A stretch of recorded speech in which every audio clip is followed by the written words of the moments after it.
Welcome back, Kevin's Mobile Repair. 2007 Mazda 3 2.0. We are doing an alternator today. Take off the belt, 14, rotate it forward, belt slide off. I took off the belt tensioner just to get to that bolt, make it easier. Don't have to, but that's just me. 12, 12, 12, and it's just out of the way. This 12 millimeter. And then you'll have to take off the bottom splash shield. I did not take it off all the way.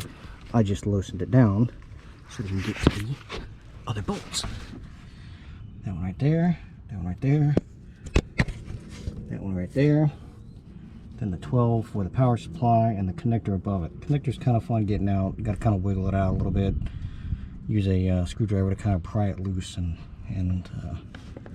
because it's been in there for so long. But other than that, these are all 12s down here and then comes out here through the bottom. Really easy. Going back together same way.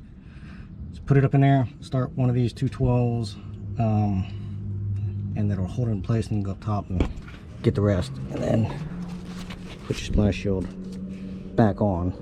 It's just held in with some 10s. But oh, also don't forget to disconnect your positive or negative power supply. But other than that, we are good to go. And well, that is a problem. You see that? Someone's got a bungee tie around a suspension component. Okay. But any questions or comments, please feel free to let me know.